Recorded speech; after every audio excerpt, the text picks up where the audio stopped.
धर्मनिरपेक्ष ईसाई कहाँ जाएगा, बुद्धिस्ट कहाँ जाएंगे, अम्बेडकराइट कहाँ हैं। अब खालिस्तान की मांग होने लग रही है, तो यही लोग तो प्रोत्साहित कर रहे हैं। लोगों ने तो तोड़ने की राजनीति की, नहीं लोगों ने तो हिंदू मुसलमान किया है। एक धर्म विशेष के लिए सरकार की मेहरबानी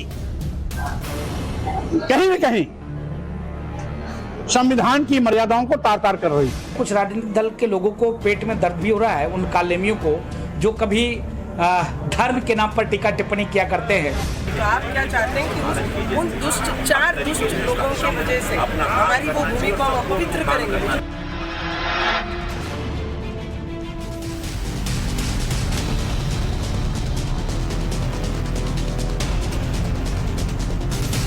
नमस्कार, टाइम्स नाउ भारत पर देश के सबसे पसंदीदा डिबेट शो राष्ट्रवाद में आपका स्वागत है। आपके साथ मैं हूं राकेश पांडे। राष्ट्रवाद यानी देश से बढ़कर कुछ भी नहीं। योगी रामायण पाठ कराएंगे तो क्या देश के टुकड़े होंगे? दरअसल योगी सरकार ने यूपी के सभी जिलों में रामायण और दुर्गा सप्तशती पाठ कराने का ऐलान किया है, लेकिन विपक्ष इस पर अखंड विलाप करने में जुट गया है।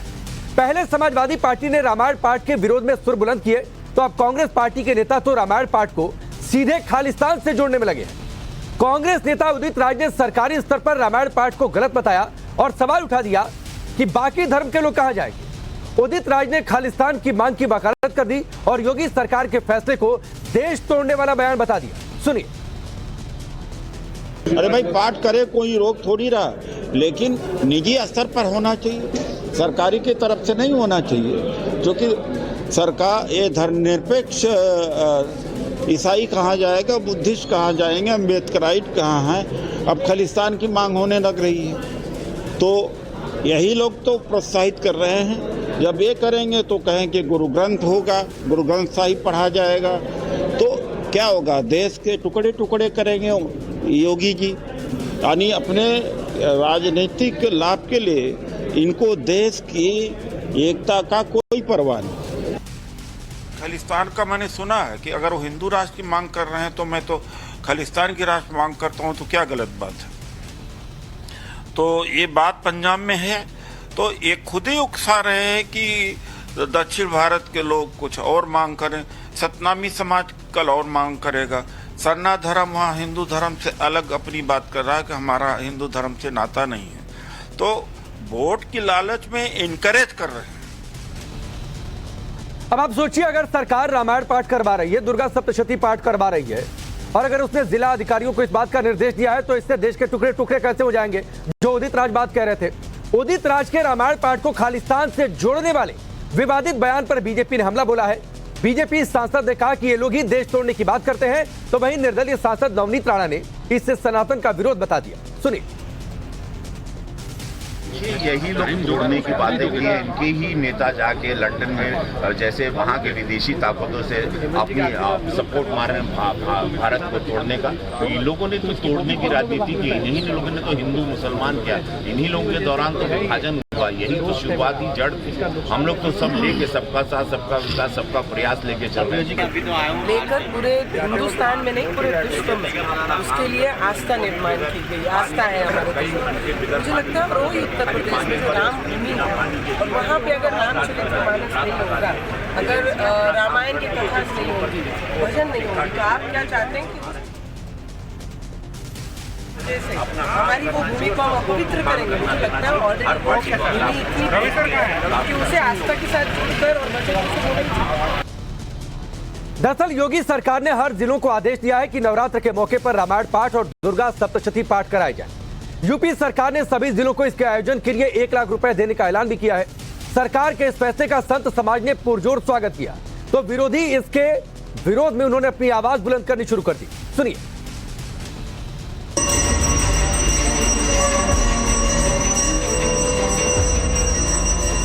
अगर श्री रामचरित मानस से जुड़ा हुआ कोई भी अनुष्ठान होता है, तो वह अपने आप में स्वागत योग्य कदम होना चाहिए। और माता जी को जगत जननी माना जाता है, और जगत जननी के नाते अगर उनका स्मरण करके, उनसे प्रार्थना करके राज्य के लिए, राष्ट्र के लिए, विश्व के कल्याण के लिए प्रार्थना की जाती है, तो इसका भी स्वागत होना चाहिए। आज जो पूरे दुनिया में विवादित महाकाव्य तुलसीदास की रामचरितमानस उसका पाठ कराने का मतलब है ये सरकार देश के महिलाओं, आदिवासियों, दलितों और पिछड़ों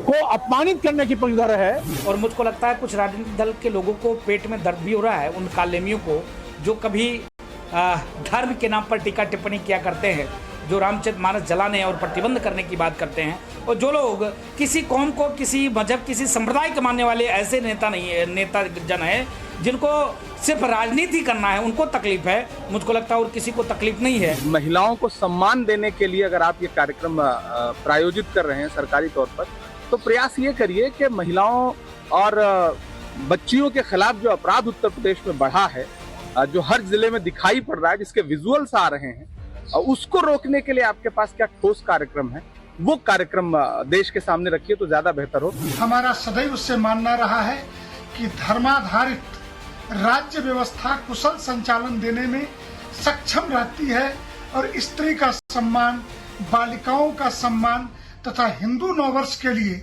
इससे बड़ा गिफ्ट और भगवान राम के जन्म उत्सव रामनवमी पर इससे बड़ा गिफ्ट और कुछ नहीं हो सकता है। योगी सरकार के फैसले पर सवाल उठाने वालों से मैं ये पूछना चाहता हूं कि रामायण पाठ के आयोजन से आखिर परेशानी क्या है? ऐसा तो नहीं है कि सरकारी खर्चे से पहले किसी धार्मिक आयोजन में सरकार की भागीदारी ना रही हो। कुंभ मेला जो कि प्रयागराज, उज्जैन, हरिद्वार और नासिक में आयोजित किया जाता है, उसमें सरकार की भागीदारी होती है। इसी तरह हिमाचल प्रदेश के कुल्लू में अंतर्राष्ट्रीय उत्सव का दर्जा प्राप्त दशहरा का आयोजन भी राज्य सरकार करती है। पश्चिम बंगाल में दुर्गा पंडालों के आयोजन के लिए राज्य सरकार भुगतान करती है। तो फिर योगी के इस फैसले पर सवाल क्यों? क्या ये सिर्फ विरोध योगी का है क्या? सवाल ये भी है कि क्या ये विरोध सिर्फ उसका होता है जिसमें हिंदुओं की आस्था होती है? बाकी धर्मों के आयोजन पर सरकार पैसा बहाए तब कोई सवाल क्यों नहीं पूछा जाता? आज इस मुद्दे पर बहस करें उससे पहले कुछ फैक्ट आपके सामने रखना जरूरी है। साल 2018 में तेलंगाना सरकार ने इफ्तार पार्टी पर 66 करोड़ रुपए खर्च कर दिए। साल 2022 में तेलंगाना की सरकार ने ही रमजान पर 29 करोड़ रुपए के गिफ्ट बांट दिए। 2019 में आंध्र प्रदेश की सरकार ने 1 करोड़ 80 लाख रुपए दावतों पर खर्च कर दिए, लेकिन किसी ने सवाल नहीं उठाया।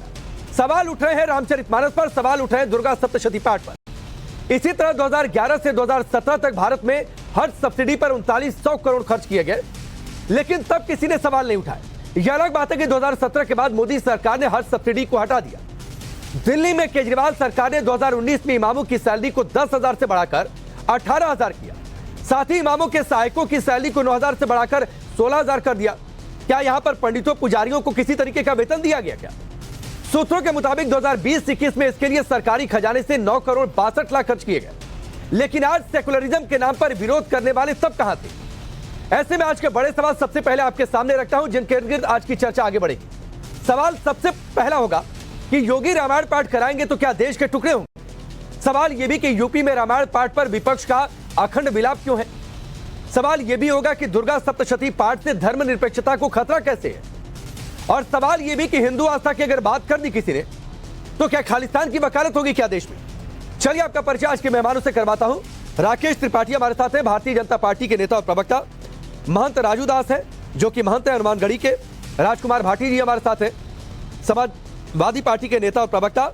आसिम वकार साहब है जो कि MIM पार्टी के नेता और प्रवक्ता है। थोड़ी देर में विवेक बंसल भी हमारे साथ जुड़ेंगे जो कि कांग्रेस पार्टी के नेता और प्रवक्ता है। सबसे पहले भाटी साहब मैं आपके पास आऊंगा, लेकिन उससे पहले एक सवाल जिस पर हम देश का मूड जानते हैं, और यह सवाल है कि क्या यूपी में रामायण पाठ कराने का विरोध तुष्टीकरण की राजनीति के लिए हो रहा है क्या? आपको हमारे सोशल मीडिया हैंडल्स पर जाकर इस पोल में हिस्सा लेना है और इसका रिजल्ट हम शो के आखिर में रोज की तरह दिखाएंगे, उस पर चर्चा भी करेंगे। भाटी साहब, कोई दिक्कत है रामचरितमानस पाठ, दुर्गा सप्तशती पाठ से?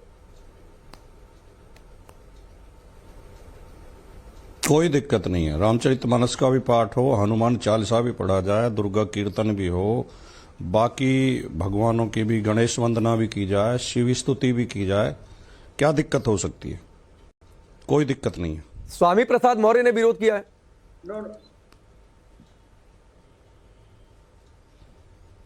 तो स्वामी प्रसाद मौर्य से भी आपको बात करनी चाहिए। आपने जितना सवाल पूछा उतना मैंने जवाब दिया है।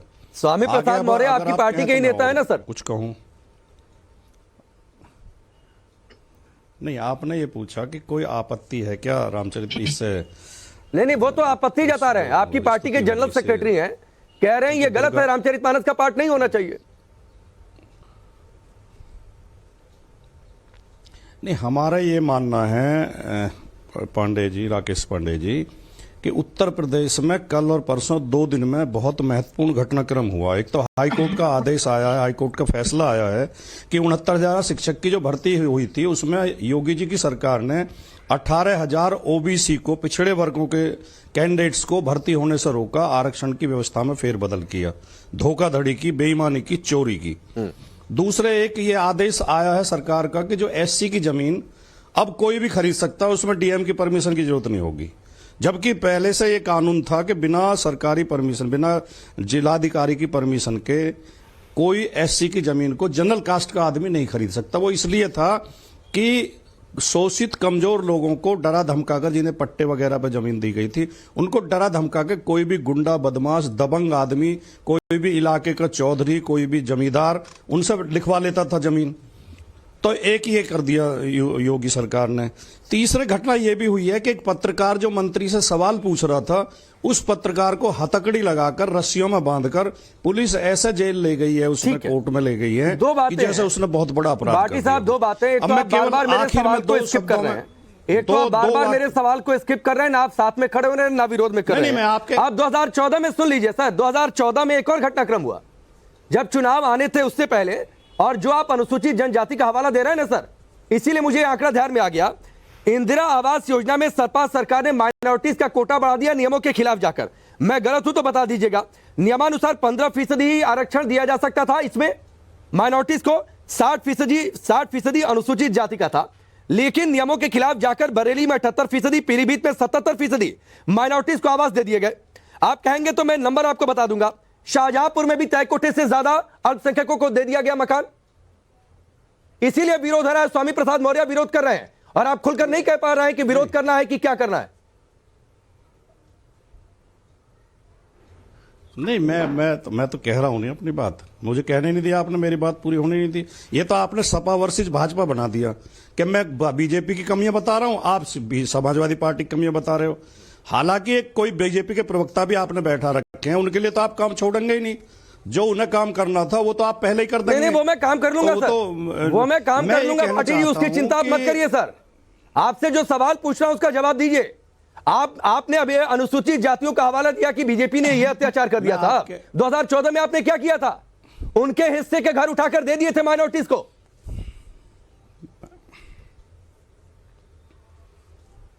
मैं आपके सवाल का ही जवाब दे रहा हूं, लेकिन वो एक अलग बात है कि आपको भारतीय जनता पार्टी की आलोचना सुनने में थोड़ी तकलीफ होती है, आपको पीड़ा होती है, आप बीच में चिल्लाने लगते हैं, आप दूसरी पार्टियों पर आरोप लगाने लगते हैं, जो कि एक पत्रकार का काम बिल्कुल भी नहीं है। सर, पत्रकारिता मत सिखाइए सर, प्लीज। मैं आपको नेतागिरी नहीं सिखा रहा हूं, आप मुझे पत्रकारिता मत सिखाइए। मैं आपसे सवाल पूछ रहा हूं, उसका जवाब आप दीजिए सर। अरे आप इतने महान आदमी, आपको मैं क्या सिखाऊंगा? नहीं, मैं बिल्कुल महान आदमी नहीं हूं सर, मैं बिल्कुल महान आदमी नहीं हूं। महान आदमी, मैं एक शो होस्ट कर रहा हूं, आपसे सवाल पूछ रहा हूं सर, आप सवाल का जवाब दीजिए। संपन्न है आपके अंदर, तो आप सवाल नहीं पूछ रहे, आप जवाब दे रहे हैं। मैं बिल्कुल जवाब नहीं दे रहा हूं सर, आप लगातार मैं बिल्कुल जवाब नहीं दे रहा हूं। मैं बिल्कुल, आप मेरे सवाल को स्किप कर रहे हैं। आपने पहले स्वामी प्रसाद मौर्य के सवाल को स्किप किया, आपने 3 घटनाक्रम गिनाए, तो क्या सर उन 3 घटनाक्रमों पर हम डिबेट कर रहे हैं क्या? नहीं, मेरे सुन तो लेते 2 वाक्य और सुन लेते, जवाब ही तो दे रहा था मैं ये कह रहा था कि ये जो पिछड़े वर्गों के और दलितों के हकों की चोरी की जा रही है और पत्रकारों का उत्पीड़न किया जा रहा है, इससे ध्यान हटाने के लिए योगी जी को कुछ तो करना है। वो गांव में आपने कहावत सुनी होगी कि जब चोर पशु चोरी करने के लिए आते हैं तो एक खाली घंटी लेके आते हैं, पशु को तो ले जाएंगे इस दिशा में, और घंटी बजाता हुआ एक चोर जाएगा दूसरी दिशा में, गांव के लोग उधर दौड़ने लगेंगे जिधर घंटी बज रही है, और वो आराम से चोरी करके ले जाते हैं। जब शातिर चोरों को चोरी करनी होती है तो वो कहीं ना कहीं घंटी बजाते हैं। ये घंटी इसलिए बज रही है कि पिछड़े वर्ग के लोग, दलित वर्ग के लोग अपने अधिकारों से पे ध्यान न दें, इस बात पे ध्यान न दिया जाए, और दूसरी तरफ ध्यान भटक जाए लोगों का। ठीक है, मैं विवेक बंसल जी का रुख करता हूं। आपको आपत्ति, हमें कोई आपत्ति नहीं, मैं विवेक बंसल जी का रुख करता हूं। और जो मैंने, भाटी जी सुनिए, जो मैंने 2014 का घटनाक्रम गिनाया वो उन्हीं पिछड़े जातियों के हक की चोरी हुई थी, इसीलिए गिनाया, जिसे आप नहीं समझ पाए। विवेक बंसल, अगर रामचरितमानस का पाठ होगा, अगर दुर्गा सप्तशती का पाठ होगा, तो खालिस्तान की वकालत करेंगे क्या? देखिए ये बिल्कुल इस तरीके की बात तो नहीं होनी चाहिए। देखिए हमारे लिए हर जो धर्म से जुड़ी हुई बात है या रामायण से हमारे लिए आराध्य है, और इसको खैर खालिस्तान से जोड़ना बहुत अनुचित है। और जहाँ पर भी ये भगवान की स्तुति होती है वो तो अपने आप में बहुत ही पवित्र और हम सब के लिए बहुत ही आस्था का प्रश्न हो जाता है। तो उस पर मेरे ख्याल से हम लोग ज्यादा उसको विवादास्पद ना बनाए, पर लेकिन ये होनी चाहिए, सर्वमान्यता होनी चाहिए सब धर्मों का। अगर हम लोग मान सम्मान भी, कोई धर्म ये नहीं कहता कि दूसरे धर्म का अपमान किया जाए। और हर धर्म में कहते हैं ना कि ऋग्वेद में लिखा है कि एकम सद्विप्ता बहुधा विदंती, सत्य एक है और रास्ते भिन्न भिन्न है। तो ये सब चीज को भी, इसको भी ध्यान अगर रखा जाए, यही भारत की शक्ति है। साहब विवादास्पद बनाया किसने? आपकी पार्टी के नेता है ना उदित राज, उन्होंने कहा खालिस्तान की वकालत उन्होंने कर दी। सर नहीं, मैंने उस पर टिप्पणी कर दी कि वो अनुचित है। वो इसको दो चीज, इसको खालिस्तान से जोड़ना बिल्कुल अनुचित है। मैंने इस बात को कहा। मतलब ये बड़ा आसान है विवेक बंसल साहब, कोई नेता है कुछ बोलकर चले जाए, दूसरे नेता से हम बातचीत करें, वो कहे हाँ ठीक है उन्होंने गलत कह दिया, ऐसा नहीं कहना चाहिए था। ऐसे होता है क्या? नहीं, सुनिए, ऐसे ही होता है साहब। लोकतंत्र है, हर एक को अपनी स्वतंत्रता है। आज क्या हो रहा है, सब चीजें उन्होंने अगर कहा है, किस परिप्रेक्ष्य में कहा है, आपने आइसोलेटेड उनका स्टेटमेंट दे दिया हमारे सामने। Unless and until we go through the entire speech what was reference to context, we would not be in a position to answer that question and do justice to what he said. ठीक, शिवराज पाटिल ने किस context में गीता की तुलना जिहाद से कर दी थी? सतीश जारकिहोली ने किस कॉन्टेक्स्ट में हिंदू शब्द का अर्थ भयानक बता दिया था? पूर्व प्रधानमंत्री मनमोहन सिंह ने किस कॉन्टेक्स्ट में कह दिया था कि देश के संसाधनों पर पहला हक माइनॉरिटीज का है? चिदम्बरम शिंदे ने किस कॉन्टेक्स्ट में कह दिया था कि भगवा आतंकवाद होता है? डॉक्टर मनमोहन सिंह के भावार्थ को समझने की जरूरत है। वो भावार्थ है हिंदू विरोध का, वो भावार्थ है हिंदू विरोध का।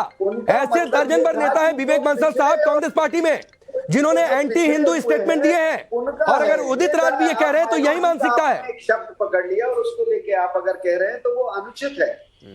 वो उसका भावार्थ समझने की जरूरत है। ठीक है राकेश त्रिपाठी जी, आप लोगों ने ये सब कुछ, ठीक है सर विवेक बंसल साहब आप नहीं जवाब, ठीक है सर, ठीक है जवाब नहीं आपके पास, मुझे पता है। राकेश त्रिपाठी जी, ये सब कुछ आप लोगों ने इसलिए किया ताकि मुद्दों से ध्यान भटका सके, जो भाटी साहब ने कहा। राकेश जी, आपने से पूछा कि स्वामी प्रसाद मौर्य के बयान पर उनका क्या कहना है।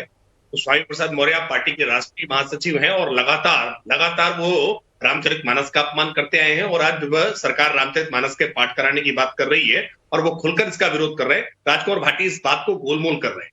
संकट ये है समाजवादी पार्टी का कि समाजवादी पार्टी ये जान गई है कि इस विषय से हिंदू जनभावनाएं आहत हो रही हैं, और इसलिए इस विषय को ना ये निगल पा रहे हैं ना उगल पा रहे हैं, क्योंकि मजहबी एजेंडा जो इनका है ना, मजहबी तुष्टीकरण का, वो एजेंडा भी प्रभावित हो जाएगा। तो ये तय नहीं कर पाते हैं कि आगे जाएं या पीछे जाएं, और इसी वजह से वही खड़े होकर के कदम ताल कर रहे हैं। मैं बहुत आग्रह के साथ कहूंगा, देखिए रामचरितमानस का पाठ कराना हो या दुर्गा सप्तशती का पाठ कराना हो या इस प्रकार के आयोजन करना हो, ये देश में कोई पहली बार नहीं हो रहा है। भारत के संविधान की मूल प्रति पर अंकित जो भारत की सांस्कृतिक चिन्ह है, जो सांस्कृतिक विरासत के प्रतीक है, उनको जनमन के साथ जोड़ना, हमारी सांस्कृतिक विरासत के साथ लोगों को इकट्ठा एक सूत्र में पिरोना और सांस्कृतिक उन्नयन करना, इसमें किसी प्रकार का कोई गलत भाव नहीं है, कोई गलत काम नहीं है। और ऐसे बहुत सारे उदाहरण आपने अपने रिपोर्ट्स में सब दिखाए कि कैसे कुंभ का आयोजन होता है, कैसे उर्स का आयोजन होता है, सरकारी खर्च पर कैसे उर्स के मेले लगवाए जाते हैं, कैसे हज के लिए सब्सिडी दी जाती है, कैसे प्रधानमंत्री, मुख्यमंत्री और राष्ट्रपति भवन में इफ्तार की पार्टियां हुआ करती हैं, इफ्तार की दावतें हुआ करती हैं। बहुत सारे आयोजन ऐसे हैं जिसमें शासकीय धर्म पर और सर्वधर्म समभाव के तहत धर्म के सापेक्ष लोगों को नैतिकता के साथ जोड़ते हुए कैसे समाज का समरसता से निर्माण हो, इसके लिए आयोजन होते हैं। नहीं, लेकिन वो कह रहे हैं, राकेश त्रिपाठी जी मैं फिर आता हूं, वो कह रहे हैं ये समरसता नहीं, आप तो समरसता बिगाड़ रहे हैं। अब इसके पीछे उनकी मानसिकता क्या है? आसिम वकार साहब, इससे समरसता बिगड़ कहां रही है?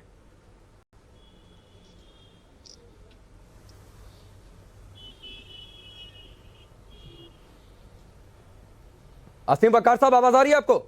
नहीं, मैं राकेश त्रिपाठी जी से एक सवाल पूछ लूं। एक मिनट भाटी जी, अभी महंत जी और वकार साहब ने कुछ नहीं बोला है, उसके बाद मैं आऊंगा भाटी साहब सीधे, दो लोग बोलने और वकार साहब।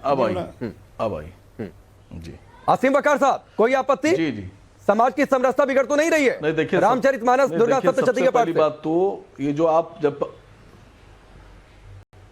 अरे सुनिए सर, ये जो सबसे पहले जो आप शुरू में जब आपने शुरुआत की तो आप साइड में वो चला रहे थे बॉक्स में कि मुसलमानों के लिए कहाँ पे क्या हुआ, कितने करोड़ का रोज़ा अफ्तार हुआ, कितने करोड़ में क्या इनाम बांटे गए, गिफ्ट बांटे गए। आपको उसमें ये भी चलाना चाहिए था कि कितने 100 करोड़ रुपए में कुंभ का मेला लगाया जाता है और आपको ये भी बताना चाहिए था उस बॉक्स के अंदर कि कितने 1000 करोड़ रुपए में अयोध्या में हर साल कितना तेल का 1000 लीटर जलाया जा रहा है, वो कितने करोड़ रुपए, कितने 1000 करोड़ का वहां पूजा पाठ हो रहा है, वो मंदिर बन रहा है। आपको बताना चाहिए था। बताया आप एक अच्छे वकार साहब, नहीं, अरे सुनिए, मैं हंस इसलिए रहा हूं, सुन लीजिए, मैं आप ही के पास हूं, हंस इसलिए रहा हूं वकार साहब, और ये बाकी सारे पैनलिस्ट ने भी सुना होगा कि मैंने कुंभ की भी चर्चा की। आपने शायद ध्यान से नहीं सुना होगा। उन शहरों के नाम बता दिए और देखिए एक बार फिर से स्क्रीन पर डाल दिया है कि सरकार की भागीदारी कुंभ में कैसे होती है। लेकिन दिक्कत वकार साहब ये है कि आप जिस पार्टी से ताल्लुक रखते हैं सर, वो पार्टी सिर्फ मुसलमानों की बात देखती है, सिर्फ मुसलमानों की सुनती है, सिर्फ मुसलमानों के लिए काम करती है सर। मुसलमान के अलावा हिंदुओं से उसका कोई लेना देना नहीं। सर बात तो सुनिए, देखिए आसिम वकार कभी न किसी धर्म के खिलाफ थे, न किसी देवता भगवान, न किसी खुदा के खिलाफ थे और न कभी होंगे। 1 लाख रुपए डीएम साहब के हवाले किए गए हर जिले में, 75 जिले, 75 लाख रुपए, 18 करोड़ हिंदुओं का त्योहार। अब लखनऊ में करीब 30-32 लाख हिंदू हैं। डीएम साहब को आपने 1 लाख रुपए दिया तो 1 रुपए प्रति हिंदू भी नहीं आया खर्चा, 10 पैसे प्रति हिंदू भी नहीं आया, 0.03 पैसे प्रति हिंदू रामनवमी पे आप खर्चा कर रहे हैं और डिंडोरा इतना पीट रहे हैं। अरे तो 3 पैसे पर यह आपत्ति है वकार साहब, 3 पैसे पर यह आपत्ति है जो आप नहीं सह पा रहे। 3 रुपए 30,000 रुपए 3 लाख हो गए तो क्या करेंगे सर आप? तेलंगाना सरकार 66 करोड़ इफ्तार पर खर्चा कर देती है, वो ठीक है। रमजान पर 29 करोड़ के गिफ्ट बांटे जाते हैं, वो ठीक है। तो दीजिए सर, आपकी प्रॉब्लम जानते क्या है? आप बिल्कुल अभी एकदम ताजे पेट्रोल भरवा के आए हैं। आपकी स्पीड बहुत है, पिकअप बहुत है आपका, आप बोलने नहीं दे रहे किसी को। आप सुनिए तो हम लोग की बात। देखिए आप बना रहे हैं मुद्दा, और मुद्दा क्या है? अभी मैं दूसरे चैनल पे देख रहा था, अभी आपने दिखाया यहां इतने इमामों की तनख्वाह, इतने इमामों।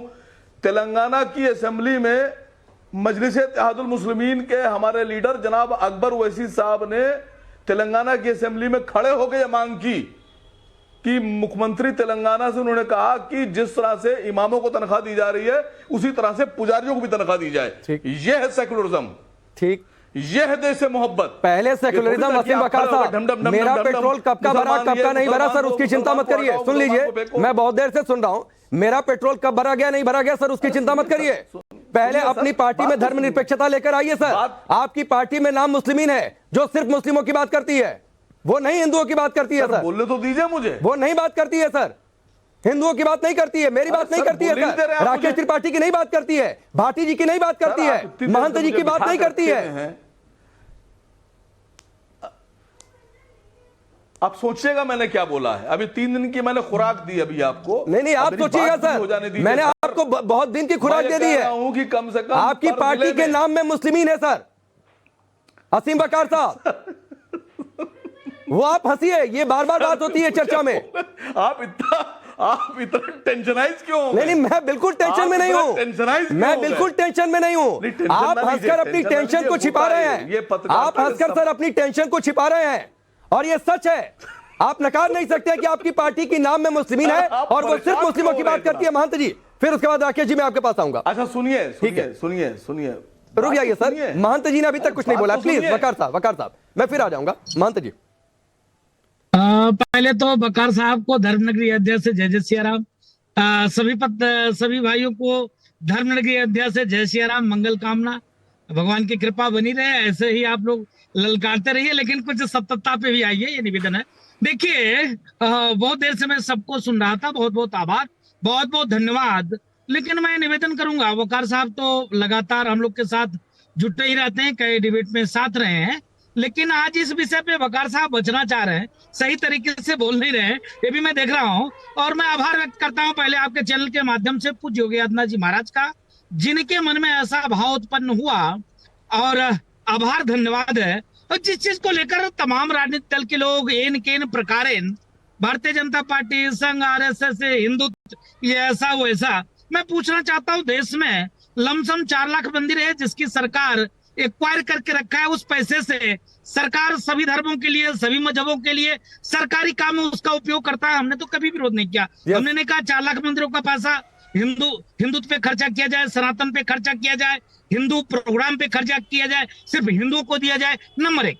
नंबर 2, अभी वकार साहब कह रहे थे कि कुंभ मेले में इतना बजट है, इमामों को इतना कम दिया जा रहा है। हमारी पार्टी के नेता ने कहा कि जैसे इमामों को दिया जा रहा है, पुजारियों को भी देना चाहिए। देखिए, जिस प्रकार से राजनीतिक दल के लोग इस विषय को राजनीतिक जामा पहना रहे, ये दुखद है, बहुत ही निंदनीय है। सपा के प्रवक्ता महोदय बोल रहे थे, कष्ट इस बात की है, वो समाजवादी पार्टी एक तरफ माननीय है स्वामी प्रसाद मौर्य जी, एक तरफ तो कहते हैं कि हमने इतना क्रांति ला दी कि लोग रामचरितमानस का पाठ करना बंद कर दिया। इसके नाते योगी जी सरकारी पैसे से रामचरितमानस करा रहे। दूसरे तरफ उनके प्रवक्ता क्या बोल रहे, कांग्रेस के प्रवक्ता महोदय बोल रहे थे, मैं उनसे हाथ जोड़कर निवेदन करता हूं, उन्होंने मुझको बोको हराम, ISI, तालिबान बना दिया, भगवा आतंकवादी तक सिद्ध कर दिया। उनके प्रधानमंत्री कहते थे देश के संसाधन पे पहला अधिकार इनका है। अरे भाई, तमाम रोजा इफ्तारी होती थी, कभी हमने तो विरोध नहीं किया। इफ्तारी क्यों करा रहे हो? रामनवमी में रामचरितमानस का पाठ कराओ, हमने तो कहा नहीं। सरकार के द्वारा आयोजन है, सरकार का स्वागत है, सरकार को धन्यवाद है, लेकिन मेरा निवेदन यह है कि भगवान राम सबके हैं। यह सनातन पद्धति वाला देश है, यह सेकुलर मुल्क है। तो सेकुलर मुल्क में सिर्फ एक कौम, एक मजहब, एक संप्रदाय के लिए खाली काम 70 वर्षों से चल रहा था, तब तो हमको कोई तकलीफ नहीं हुई। आज अगर योगी जी ने रामचरितमानस रामनवमी पे कह दिया और नवरात्रि पे दुर्गा सप्तमी पाठ के लिए उन्होंने सरकार को आदेशित कर दिया, तो इतना जलन क्यों? गिरगिट जैसा रंग बदलना क्यों? इतनी तकलीफ क्यों? इतना हाय तौबा क्यों? इतना पेट में दर्द क्यों? जब इतना बजट आपको दी जाती थी, हमको तो कोई तकलीफ नहीं होती थी। और आए दिन जो जी माए बोलते चले जा रहे हैं। ठीक है, मैं आगे बढ़ता हूं। और ये कहते हुए वकार साहब, चूंकि आप जब तक महंत जी बोल रहे थे, मैंने आपके लिए एक आंकड़ा निकाल दिया। आपने कुंभ पर कहा कि कुंभ का हमने नहीं बताया, कुंभ का हमने जिक्र किया था। सर, 2019 का एक आंकड़ा है, 4200 करोड़ रुपए सरकार ने आवंटित किए थे कुंभ मेले के लिए। और टारगेट आपको जानते हैं राजस्व का कितना था? 1000 अरब के आसपास का यह टारगेट था राजस्व का। कितना आया वो आंकड़ा भी मेरे पास नहीं है, लेकिन टारगेट था सर। वो खर्चे होते हैं आयोजन में तो उससे ज्यादा का राजस्व आ जाता है। राकेश त्रिपाठी, आप कुछ बोल रहे थे, फिर मैं भाटी जी आपके पास आता हूं। आसिम वकार जब ये कह रहे थे ना कि प्रति व्यक्ति, प्रति हिंदू कितना पैसा आएगा, तो मुझे लगा कि शायद आसिम वकार विषय समझ नहीं पाए हैं या जानबूझ करके गलत तरीके से समझाने का प्रयास कर। ये किसी व्यक्ति के लिए पैसा नहीं दिया गया है कि आप अपने घर में पाठ करिए, अपने घर में पूजा करिए तो आपको पैसा मिलेगा। ये पैसा एक समिति को दिया जाएगा, वो समिति चिन्हित करेगी कि कहां पर क्या आयोजन किया जाना है और वहां के लोक कलाकारों को ये पैसा खर्च करने के लिए दिया जाएगा। मैं एक छोटी सी कहानी बहुत कम समय में सुना देता हूं कि एक माँ ने अपने 2 बच्चों को 5-5 रुपए देकर के मेला जाने के लिए कहा कि बच्चों इससे जाकर के कुछ मनचाही चीज खरीद लाना। एक बच्चा गया, उसको लगा कि 5 रुपए में सबसे ज्यादा बड़ी चीज क्या खरीद सकते हैं, तो सबसे सस्ता उसको भूसा मिला और वो भूसा खरीद कर ले आया कमरे में भरने के लिए। और एक बच्चा 5 रुपए में दिया और तेल और बाती ले आया और दिया तेल बाती जला करके उसका कमरा रोशनी से भर दिया। ये आसिम वकार जैसे लोग, इनकी पार्टी के लोग ये भूसा खरीद करके भरते रहे और उसी को विकास मानते रहे। लेकिन हमने दिया जला करके ये आध्यात्मिक चेतना से भारत को आज अमृत काल में हमने सशक्त बनाने के लिए जो कदम उठाए हैं, उससे घबराहट है। और इसी घबराहट राजकुमार भाटी जी को हो रही है। इसी वजह से इनकी कुछ पार्टी के नेता तंज करने का काम कर रहे हैं, कुछ पार्टी के नेता विरोध करने का काम कर रहे हैं और पार्टी के प्रवक्ता टीवी डिबेट में आकर के ये तय नहीं कर पाते हैं कि हमें इसका समर्थन करना है या हमें इसका विरोध करना है। स्पष्ट तौर पर ये आयोजन बहुत दिव्यता के साथ होंगे और ये सैफई महोत्सव की तरह करोड़ों रुपए वाले जो आयोजन नहीं है जिसमें करोड़ों रुपए फूके जाएंगे और लाखों रुपए जेब में डाले जाएंगे। ये आयोजन ऐसा है जो जनमन को जोड़ने वाला होगा, अपनी संस्कृति से, अपनी विचारधारा से जोड़ने वाला होगा, नैतिकता का निर्माण करने वाला होगा, समाज में बुराइयों को समाप्त करने वाला होगा। ठीक है, भाटी जी आप कुछ सवाल पूछना चाह रहे थे। नहीं, मैं तो राकेश त्रिपाठी जी को इतनी पीड़ा है, कल भी मेरे साथ ये डिबेट में थे, कल भी यही इन्हें पीड़ा थी, आज भी यही पीड़ा है। ये कह रहे ये विरोध क्यों नहीं कर रहे, ये इसका विरोध क्यों नहीं कर रहे। पता नहीं भाई, हम समर्थन कर रहे हैं आपको तो भी आपत्ति है, विरोध करते तो आपत्ति रहती। देखिए, जो मैंने मसला रखा है दलित और पिछड़ों का, वो भी तो हिंदू ही हैं, क्या वो हिंदू नहीं है? इस देश की समस्या क्या है राकेश पांडे जी? आज के दौर में सबसे बड़ी समस्या है, जिस व्यक्ति का जो काम है उसे नहीं कर रहा, बाकी और सारे काम कर रहे हैं। मुख्यमंत्री उत्तर प्रदेश की जो जिम्मेदारी कानून व्यवस्था संभालने की है, बेटियों को न्याय देने की है, भ्रष्टाचार रोकने की है, महंगाई कम करने की है। 69,000 भर्ती के शिक्षक अभ्यर्थी आज लखनऊ में कल प्रदर्शन कर रहे थे, उनके ऊपर लाठियां चली हैं, उन्हें पुलिस ने पीटा है। तो अब महंत राजू दास ने सारी पार्टियों के नाम ले लेकर आलोचना की, कांग्रेस की भी की, समाजवादी पार्टी की भी, बसपा की भी की। ये महंतों का काम है क्या? अरे महंत अपना धर्म का काम करें, राजनीतिक लोग राजनीति का काम करें, पत्रकार अपनी पत्रकारिता करें। अरे तो भाटी जी, अच्छा एक बात बता दीजिए सर, जो आंकड़ा मैंने शुरुआत में दिया था, आपने दलितों पिछड़ों की बात की। 2014 में इंदिरा आवास योजना में जो आगे पीछे किया गया था, तब दलितों पिछड़ों का हक मरा था कि नहीं मरा था? बस सर छोटा सा जवाब दे दीजिए, फिर मैं वकार साहब का रुक कर जाऊंगा। दलितों पिछड़ों के हक तो इस देश में हमेशा मारे जाते हैं। नहीं, 2014 में मरा था कि नहीं सर? आपको पीड़ा नहीं, 2014 में मरा था कि नहीं भाटी साहब? उठाते हो आप कहेंगे मैं नंबर बता दूंगा। पीलीभीत में 494 इंदिरा आवास योजना के मकान थे, 389 माइनॉरिटीज को दिए गए। बरेली में, सॉरी, पीलीभीत में 2839 थे, जिसमें से 2210 घर माइनॉरिटीज को दे दिए गए। इसमें से एक बड़ा नंबर दलितों पिछड़ों को जाना था सर। देखिए, जो आज की समस्या है जो आज की समस्या, उस पर आप बात करेंगे नहीं, इतिहास की समस्याओं पर बात करेंगे। नहीं, आपने दलितों पिछड़ों का हक मारा सर, उस पर बात नहीं करेंगे। एलिगेशन आप दूसरी पार्टियों पर लगाएंगे। चलिए वकार साहब, और ठीक वकार साहब, देश के 15 राज्यों में इस बात की करीब बीजेपी पर आरोप क्यों लगाए? नहीं, मुझे इस बात से बिल्कुल आपत्ति नहीं है सर। आपको मुझे बिल्कुल इस बात से नहीं आपत्ति है। मुझे आपत्ति इस बात से नहीं सर, मैं बता देता हूं मुझे आपत्ति किस बात से है। बीजेपी पर आरोप नहीं भाटी साहब, मुझे आपत्ति इस बात से है, आपके एलिगेशन को मैं बिल्कुल एंडोर्स करता, बिल्कुल एंडोर्स करता सर, जब आपने दलितों पिछड़ों का हक नहीं मारा होता। लेकिन दिक्कत यह है कि आप भी मार रहे हैं, ये भी मार रहे हैं सर। हाँ, आप भी मार रहे हैं, ये भी मार रहे हैं। कम से कम क्या आपको कोई किसी के लिए एक तरफा काम नहीं कर रहा सर। आपने भी मारा जब आपके पास मौका था सर, आपने भी हक मारा। चलिए वकार साहब, आप एंकर नहीं है बीजेपी के। नहीं, मुझे मत सिखाइए सर, मुझे मत सिखाइए कि मैं क्या हूं क्या नहीं हूं, वो देश की जनता देख रही है सर। आप समाजवादी पार्टी के नेता प्रवक्ता है सर, उसी तरीके से अपनी जिम्मेदारी निभाइए। आप नहीं बता पा रहे 2014 में आपकी सरकार थी, क्या हुआ, क्यों दलितों पिछड़ों का हक आपने मारा, क्यों उनके घर उठाकर माइनॉरिटीज को दे दिए, ये आप नहीं बता पा रहे। वकार साहब, राकेश जी, वकार साहब, मंत्री जी एक मिनट, वकार साहब, देश के 15 राज्यों में करीब 4 लाख मंदिरों पर डायरेक्टली या इनडायरेक्टली सरकार का नियंत्रण है। सरकार उस सिस्टम में घुसी हुई है, उसके बावजूद अगर हिंदू धर्म के लिए कुछ खर्च हो जाए तो दिक्कत हो जाती है। सर, बड़ा मसला यह है कि मैंने तो विरोध ही नहीं किया, आप मुझसे सवाल क्यों पूछ रहे हैं? मैंने तो यह कहा कि 1 लाख रुपए कम है, कम से कम 100 करोड़ रुपए खर्चा होना चाहिए। देखिए, सरकार का कोई धर्म नहीं होता, सरकार पंथ निरपेक्ष, धर्म निरपेक्ष होती है। जो मुख्यमंत्री संविधान की शपथ लेता है, फिर वो हिंदू मुसलमान सिख ईसाई नहीं बचता है, फिर वो मुख्यमंत्री होता है। मेरा मानना यह है कि अगर सरकार या सरकार से जुड़े लोग या संविधान पे शपथ लेकर सरकार चलाने वाले लोग किसी धर्म का विरोध कर रहे हैं, एक विशेष धर्म का, तो दूसरे धर्म का समर्थन नहीं कर सकते। मेरा मानना यह है कि मुख्यमंत्री का फर्ज यह है कि अगर आप हिंदू धर्म के लिए कर रहे हैं तो सिख के लिए भी कीजिए। तो बजट उठाकर देखिए सर, बजट उठाकर देखिए, माइनॉरिटीज के लिए भी एलोकेशंस हैं। मैं तो नहीं कर रहा हूं, बिल्कुल ठीक कहा, हिंदू मुस्लिम सिख ईसाई सब एक समान है। मैं कहता रहा हूं, इसीलिए बार बार कहता हूं सर, जब एमआईएम के नेता प्रवक्ता आते हैं, मैं बार बार कहता हूं कि पहले अपनी पार्टी को धर्मनिरपेक्ष बना लीजिए सर। उसके नाम को सुनकर ऐसा लगे कि वो देश के सभी लोगों की पार्टी है, उसको सुनकर नहीं लगता कि वो राकेश त्रिपाठी, भाटी जी, महंत जी या मेरी भी पार्टी है। वो लगता है वो सिर्फ असीम वकार की पार्टी है, वो सिर्फ ओवैसी जी की पार्टी है। सुनिए, जिसको आप, अरे सर आप बात ही नहीं सुनते हैं। जिस पार्टी के नेता को आप धर्म निरपेक्ष नहीं कह रहे हैं, नहीं, मैं ये नहीं कह रहा, ना बिल्कुल आप टिस कर रहे हैं। सांसद मैं आपको या आपकी पार्टी के नेता को बिल्कुल ऐसा नहीं कह रहा कि वो धर्म निरपेक्ष नहीं है। मैंने पार्टी के नाम को लेकर सवाल उठाया सर। चलिए महंत जी, आप कुछ बोल रहे हैं। नहीं देखिए सर, आप देखिए यहाँ टाइम नाउ पर बैठकर हमको गाली बक रहे हैं। मैं बिल्कुल नहीं गाली बक रहा हूँ, मैंने बहुत सीधी सी बात कही सर। आप इसको ट्विस्ट करते रहिए अपने हिसाब से।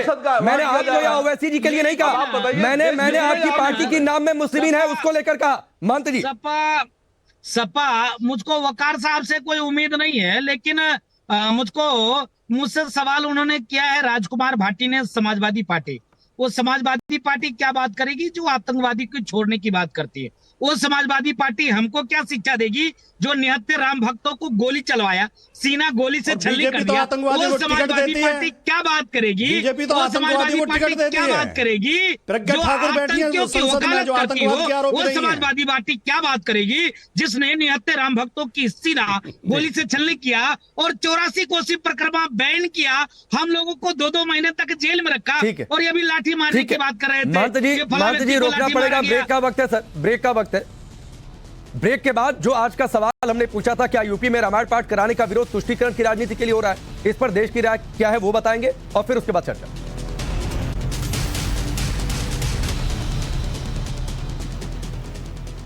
पावर्ड बाय MDH हींग, MDH सुपर हींग, शुद्धता का असली तड़का। In association with the all new red dark edition by Tata motors. यहाँ क्या चल रहा है? जैकवार लग रहा है। कॉन्फ्रेंस रूम में। So yeah, that was our performance in the last quarter. These numbers don't look good at all. Investors को क्या जवाब देंगे? Sir, I think we should launch a new website. I agree. Revenues मिल सकते हैं. Let's make it a working launch. भाई साहब, Jaquar lights लग रही हैं। The largest bath brand in the country now also brings you the magic of light. Jaguar Bath and Lights. अरे जिसको देखो दे रहे हैं लोन लोन लोन, और इसको उसको सबको चाहिए लोन लोन लोन। अरे लोन पर लोन, ये कौन सा है? कभी सही इंटरेस्ट तो बोल, कई छुपी शर्तों का झोल। अरे स्टॉप, अब हर सपना होगा पूरा जो तेरा है अधूरा, और IIFL फाइनेंस पे है मेरा भरोसा पूरा। गोल्ड से लेकर बिजनेस, पर्सनल से लेकर होम, हर जरूरत को मिलेगा लोन। IIFL फाइनेंस करता है सीधी बात। Viewers, I have a point of view, and I'm not afraid to look you in the eye when I express it. This is because I know that it's based on an honest, hard fact. A hard fact is uncompromised, just like me. On India Upfront, get the power of the hard facts. Remember, every good argument is based on hard facts. It's just as simple as that.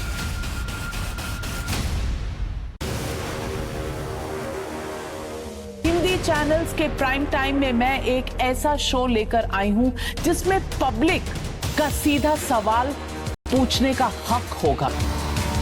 मैं भारतीय हूं, भारत के channel का काम कर रही हूं। Anti Hindu सोच की पराकाष्ठा के कारण ही विपक्ष कमल से इतना चिढ़ा हुआ है। पॉलिटिक्स में बॉडी लैंग्वेज ही सब कुछ होती है। भारत जोड़ो यात्रा भारत जोड़ रही है या तोड़ रही है? वोट के लिए धर्म युद्ध से भी किसी को परहेज नहीं। कितने देशों में जाकिर नायक को बैन किया गया, और आज हमारे देश के लोग जो कतार के साथ खड़े हुए थे आज इतने चुप।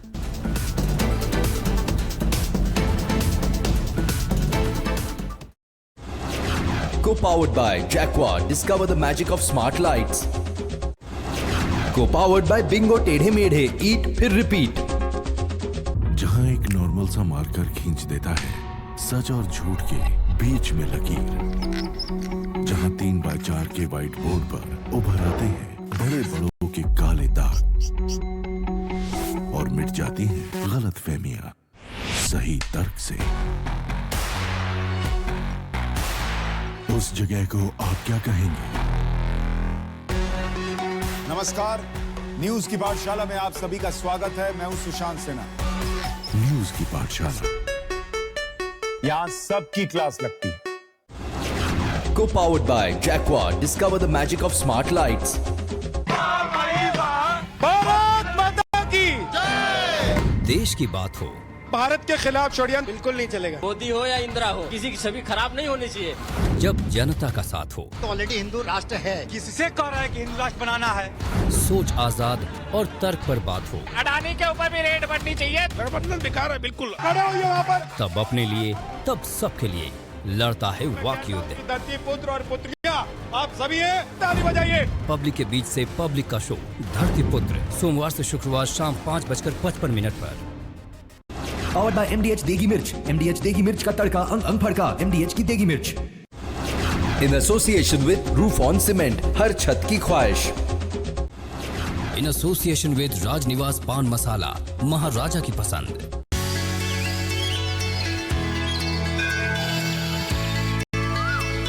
सुबह हो ऐसी कि दिन बन जाए, बुलेटिन ऐसा जो समय बचाए। देखिए fit India super hit bulletin सुबह 6:50 पर सिर्फ टाइम्स नाउ नव भारत पर। Powered by MDH chunky chaat masala, life में असली स्वाद जगाए MDH chunky chaat masala. In association with roof on cement, हर छत की ख्वाहिश। आगे बढ़ते हैं। सबसे पहले आज के सवाल पर पब्लिक की राय क्या है। सवाल था, क्या यूपी में रामायण पाठ कराने का विरोध तुष्टीकरण की राजनीति के लिए हो रहा है? 80% लोग कह रहे हैं हाँ, 20% लोग कह रहे हैं नहीं। अब देखिए राजकुमार भाटी जी, भले आप लोग मना करें, आप नहीं सीधे जवाब दे रहे हैं स्वामी प्रसाद मौर्य पर, लेकिन लोग तो यही कह रहे हैं कि ये विरोध इसलिए क्योंकि तुष्टीकरण है। बहुत छोटा सा जवाब, 15-20 सेकंड।